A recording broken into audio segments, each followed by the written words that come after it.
Well, that's great.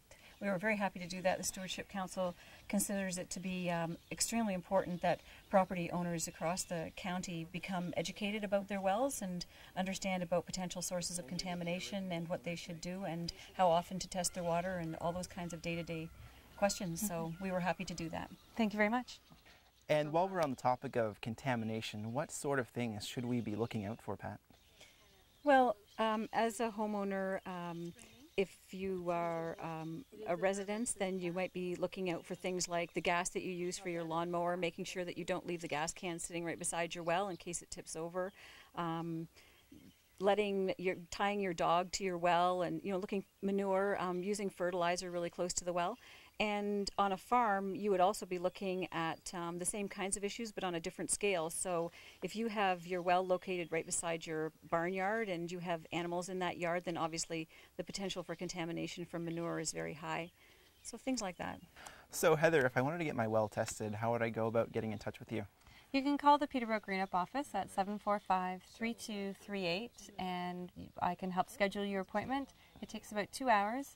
And we'll come out to your home from now in the summer and into the fall until the snow falls. So we've got a long time that we're able to come out and do these visits. Okay, great. I think a lot of people will be interested in this. I hope so. Okay, thanks to both of you for joining me. And we'll see you again next week on The Green Update. The Green Update is brought to you by the City of Peterborough and the Shifting Gears Commuter Challenge. Visit peterboromoves.com to register your workplace. If you have any questions about today's episode of the Green Update, call Peterborough Greenup at 745-3238.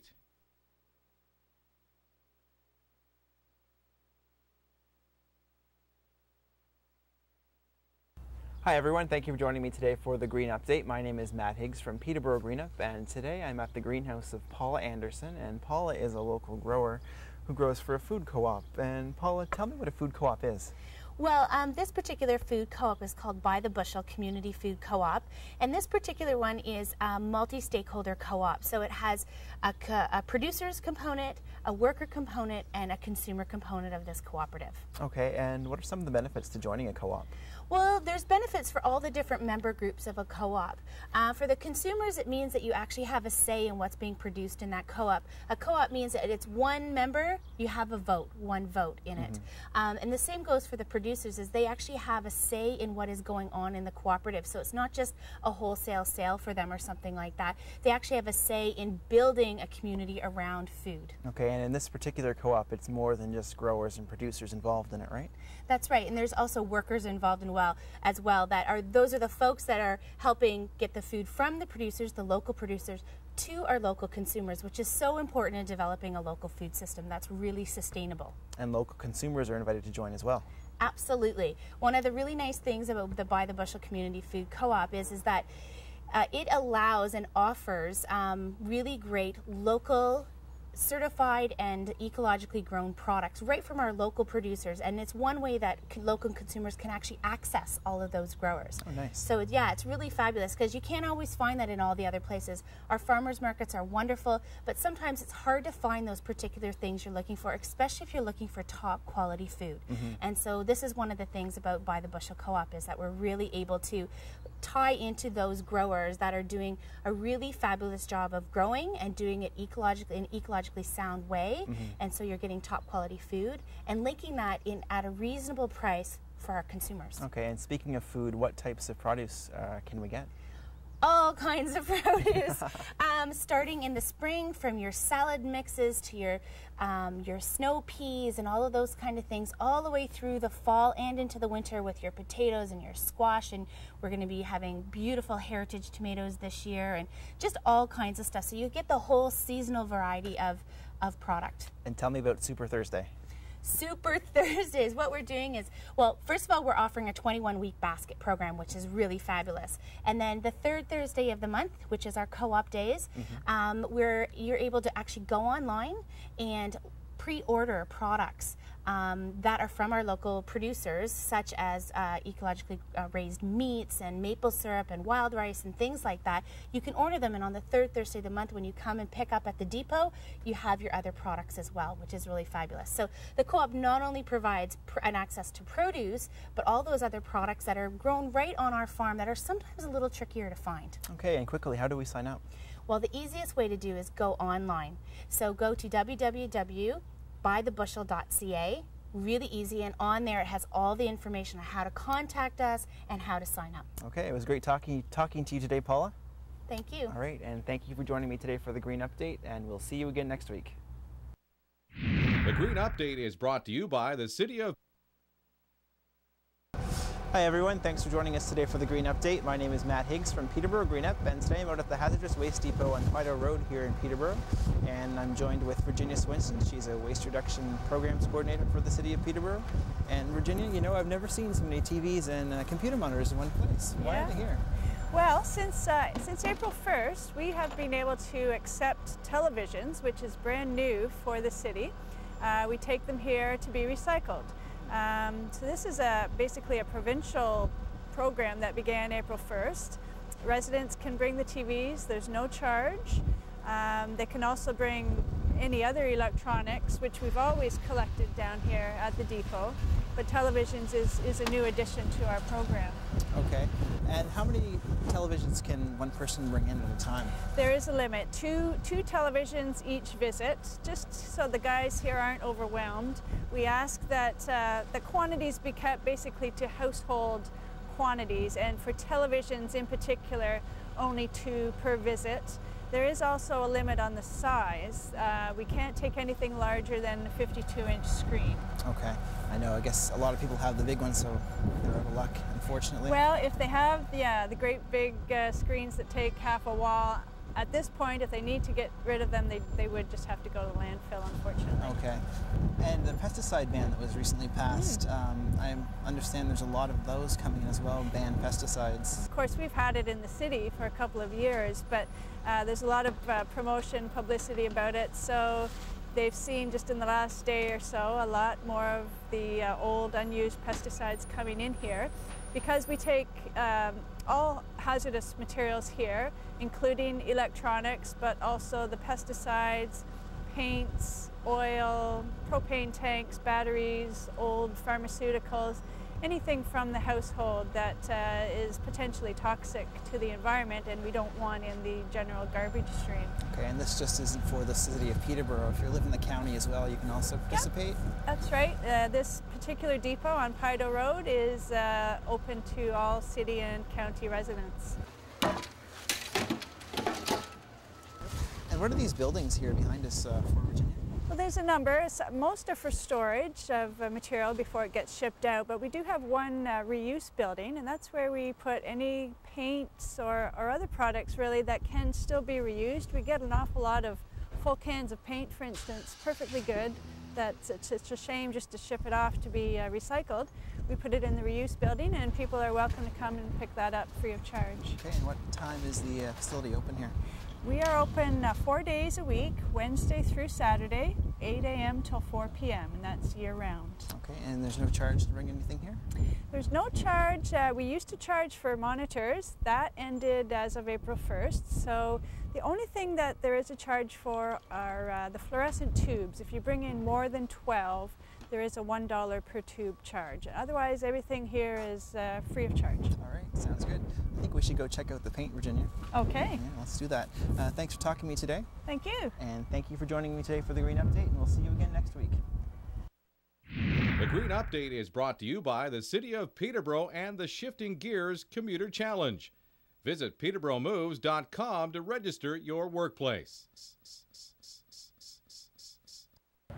Hi everyone, thanks for joining me today for the Green Update. My name is Matt Higgs from Peterborough Green Up, and today we're out at the Ecology Park, and I'm joined by Paul Hambidge from Treescape and Kathy Dewick from Green Up, and we're talking trees today. There's a tree workshop coming up. We'll get to that a bit later, but Paul, if I have a tree in my yard and it's brand new, how do I go about planting it? What do I need to know? Well, there's a few things that you need to know, Matt, and we've got one behind us here.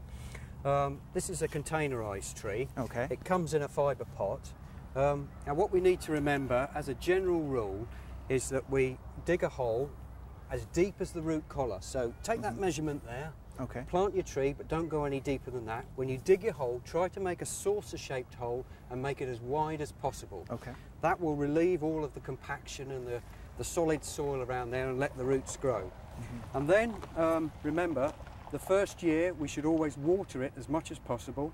The second year we can feed it if need be, and the third year we could prune it. We may need to prune it when we first plant it out if there are any broken branches, but don't take off any live growth because the tree needs that to establish quickly.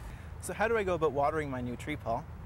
Well, Matt, when we're planting the tree, what we can do is as we're backfilling the hole, we can put the soil back in small layers and we can water that in. That will help enormously. Okay. But once we've planted the tree and firmed the ground, what we need to do is to irrigate it thoroughly with a hose. Okay. And remember that it's best to irrigate thoroughly, say once a week, than to do it every day just lightly, because otherwise you won't encourage a deep root system and quick establishment on the tree. Okay, good to know. Yeah. And I see a lot of the trees here at the Ecology Park have mulch around the base of them. What purpose does that serve?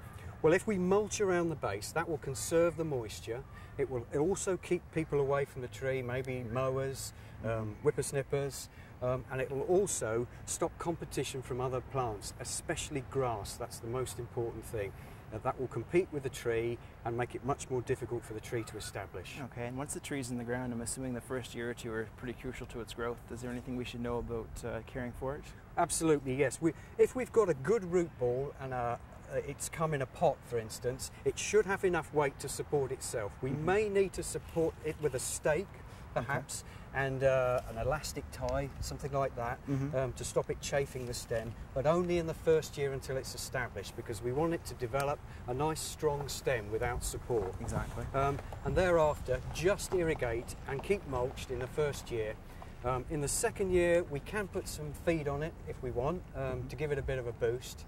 And then in the third year, perhaps you might want to prune it to get a better shape and to correct any defects that might be in it. Okay, good to know. And tell me what this white plastic thingy here is. Well, this is a spiral rabbit guard which goes on the tree, and that really will just stop rabbits from chewing the stem and taking the bark off. Okay, and we definitely don't want that to happen. Yeah, and it is also good, Matt, for stopping mower damage and strimmer damage as well.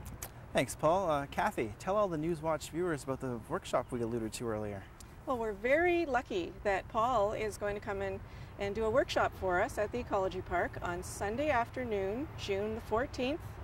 Come here at 2 o'clock with all of your tree questions, and Paul will talk about everything that a homeowner needs to know to take good care of their trees. And the Treasured Tree Hunt deadline is coming up on July 1st. Tell me a bit about that, Kathy. Yes, well, we're having our first ever tree contest in the city of Peterborough. So if you have a favorite tree, be sure to nominate it, and don't forget that the deadline for nominations is July the 1st. So nominate a tree and win a prize. Sounds great. Where do we get our nomination forms? You can get your nomination forms from Peterborough Greenup or through the Treasured Tree Hunt website, treasuredtreehunt.com. Okay, thanks, Kathy, and thank you, Paul. Thank you. And we'll see you again next week on The Green Update. The Green Update is brought to you by the City of Peterborough and the Shifting Gears Commuter Challenge. Visit peterboromoves.com to register your workplace. If you have any questions about today's episode of the Green Update, call Peterborough Greenup at 745-3238. Have you been in for a dip yet, Robert? Yes. Yeah, most weekends we've been in. Okay. Since about, I think the earliest was my wife went in on Easter weekend. How's the temperature of the water? Right now it's actually nice, as long as you don't go into the deep side. But Okay. the surface, probably the first 3 feet, is quite warm. Okay. So We're out here today at a naturalized pool here in Peterborough, and I'm joined with Robert Brown, the homeowner. And Robert, tell me why you chose this type of pool. well, I wanted a pool. The kids wanted a pool, but I really didn't want the standard pool with the chlorine and the concrete. So I wanted to create something that was natural. You see so many, ponds and waters. I had a small pond, and the water was always great, crystal clear. And I just thought you must be able to do this on a larger scale. Exactly. Where did you get the idea for this? The plan I ended up following was a fellow down in the States who's been doing this for probably, I guess, the last 10 years. So I just took his plans and modified it to my environment. And Okay. And I see plants here. How do they obviously must play an important role in all this? Yeah, the plants are actually what regenerates the water. So instead of using chlorine to clarify it and oxygenate it, use the plants. And they're just planted in gravel instead of in dirt. Okay. So it's almost like I always think of it as a hydroponic system. So they break down the nitrates, etc. See, we've got a bit of a waterfall going back here. I'm assuming that's part of the filtration system. How does that all work? The water, what happens is the water gets drawn up to the top, and there's actually what you call a biofilter, so it bubbles up through the bottom. There's some layers of earth and dirts, and there's actually a few plants in there as well, and then it runs down the waterfall. Okay. So that helps provide a lot of the oxygen. Okay. Do you have to add water to it or anything like that? Only the odd time. Most of the time it's pretty self-sufficient between the rain and everything, but if we get a long dry spell, it does evaporate, so we top it up a little bit with some water. See, there's all kinds of wildlife in here. Robert, tell me about that. Yeah, there's lots of toads and frogs, so right now there's thousands of little tadpoles. There's also lots of dragonflies that come out, all sorts of water skippers and things like that. So it's really just like a natural lake. So everything you find there, you find here. Exactly. The frogs tend to serenade you at night as well. Oh yes, yeah, especially this time of year. If you get a warm night, then all of the bullfrogs and the toads and the tree frogs, they're all going. It's quite loud. Okay. And this is more than just a summertime pool. You can also extend its use into the winter as well. Yeah, in the winter you don't have to do anything. Like a normal pool, you have to drain. Here we just leave the water where it is, and we actually shovel it off and skate on it. Oh, nice. So put a little hockey rink out there.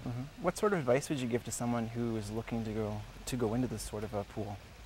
Oh, I definitely recommend it. It's great. It's a natural habitat. At the same time, you gotta, I think it's nice, depending on people's perspective. I guess it changes. Exactly. But it's very natural. It's relatively low maintenance. There's no chemicals.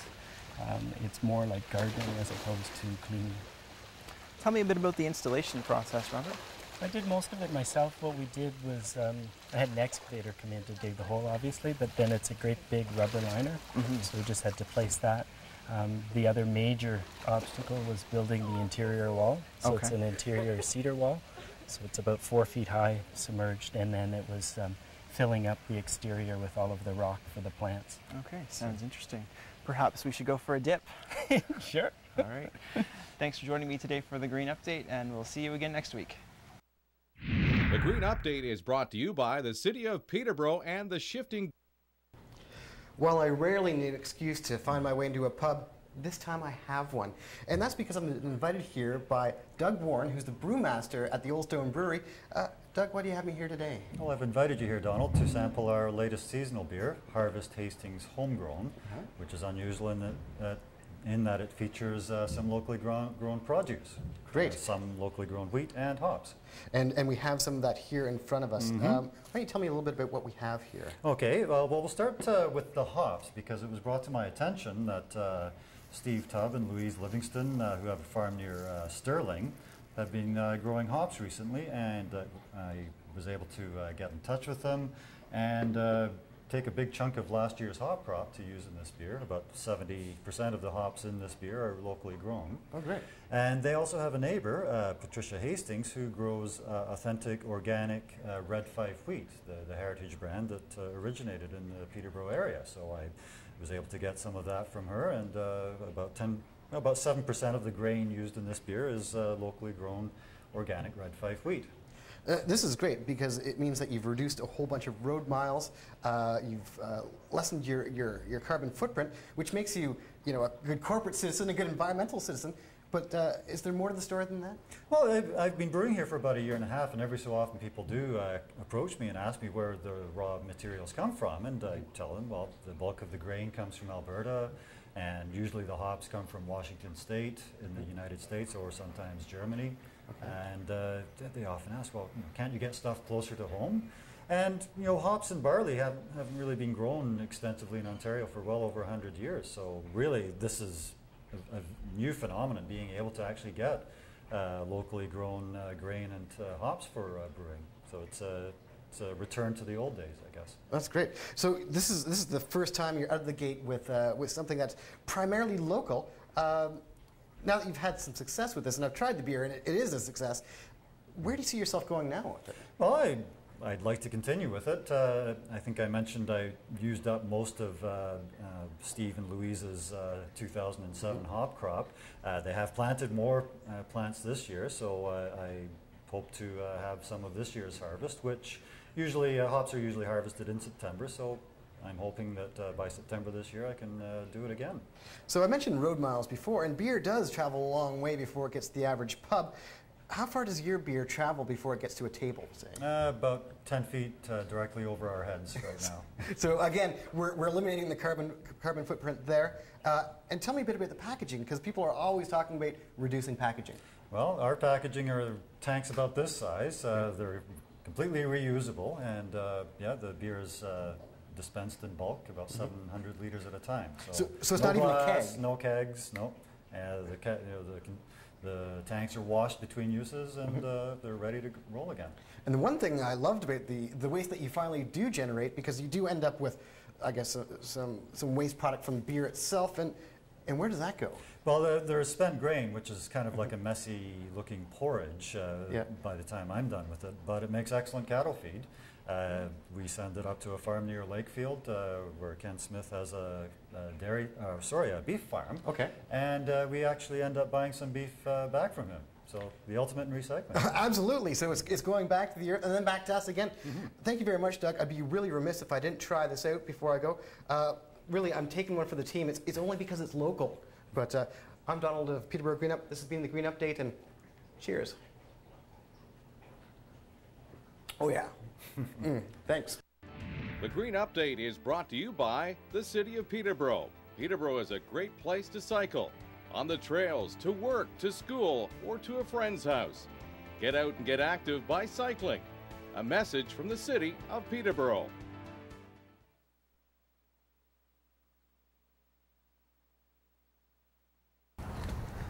I'm touring with Clifford McCartan, the Shifting Gears ambassador, and Clifford's showing me around the winners of the 2009 Shifting Gears Workplace Challenge.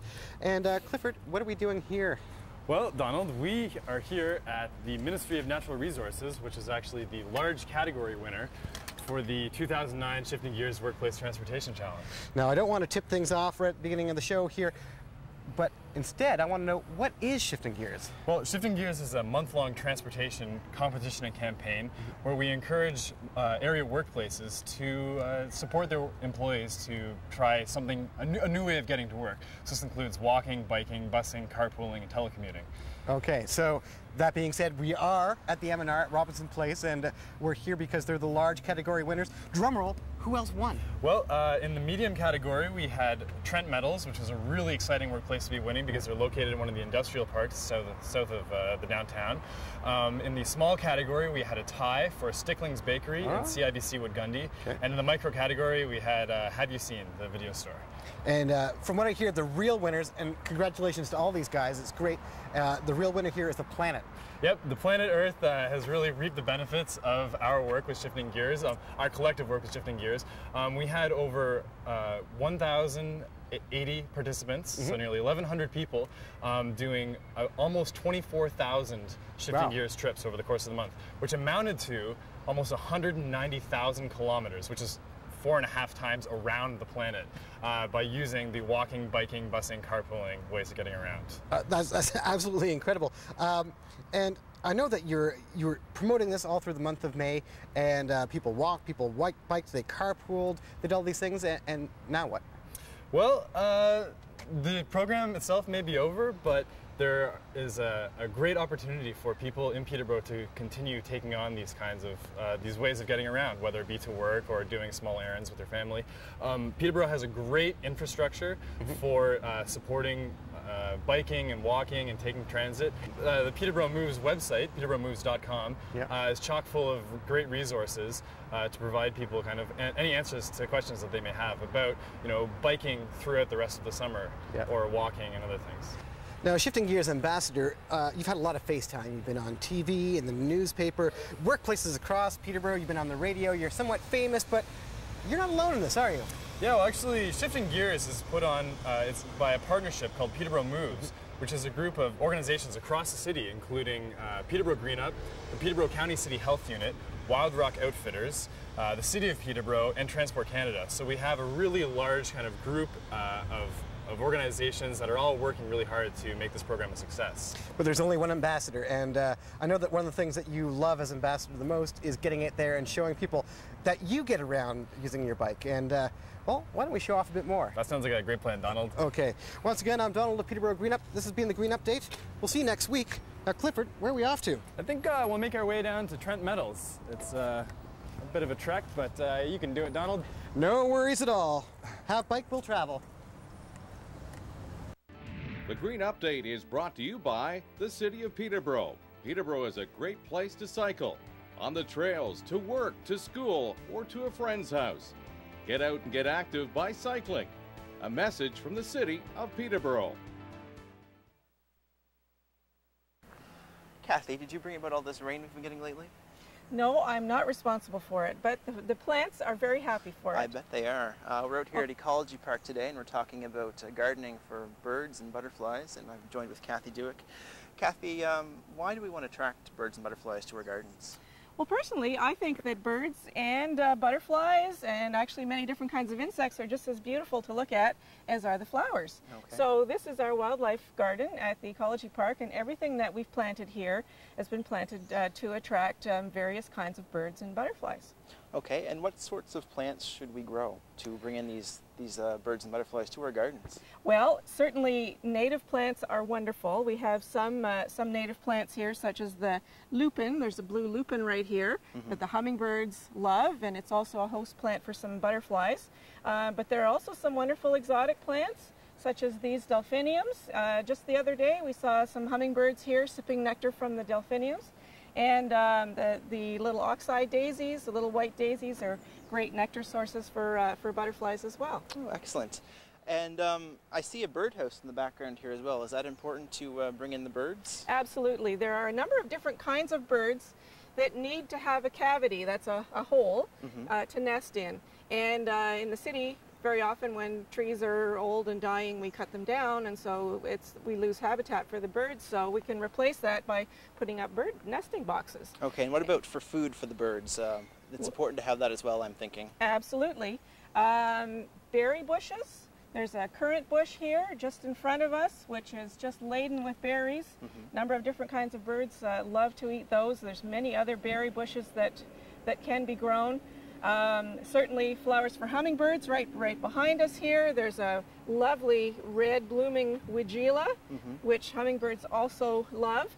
And also a number of flowers like black-eyed Susan have seeds that the birds will love to eat later in the season. Okay. And what are these flowers here? Do these attract birds as well? Well, this is a dianthus, and this has really several benefits. The hummingbirds do like to sip nectar from these. And butterflies also like to sip nectar from them. And they're a really lovely drought-tolerant plant, so they're kind to the environment as well. So native plants and drought-tolerant plants are key, definitely. Absolutely, absolutely. And certainly if you're gardening for wildlife, a water feature is really important. And if you don't happen to live near to a lake or a river, you can make your own, even just a really simple little water feature like this one here. Just with, I think that's just a pie plate with some rocks around it, and it just collects a little bit of water, and that'll also help to attract toads and frogs to your garden, which will help to eat things like slugs. Exactly, and I'm assuming that all these species also control insects as well. Absolutely. Having birds in your yard is one of the best defenses you can have against leaf-eating insects. In fact, birds are one of the main control factors for leaf-eating caterpillars, and so if you're gardening for butterflies, you'll have lots of caterpillars, which in turn will attract lots of birds, and that will help to keep things in a nice balance so that you don't have too much damage to your plants. And I understand you're having a workshop about this topic as well, Kathy. Yes, we'll be going into the topic of gardening for birds and butterflies in a great deal more detail, and that will be happening on Sunday, July the 12th, here at the Ecology Park, starting at 2 p.m. Everyone is welcome, and there's no charge for the workshop. All right.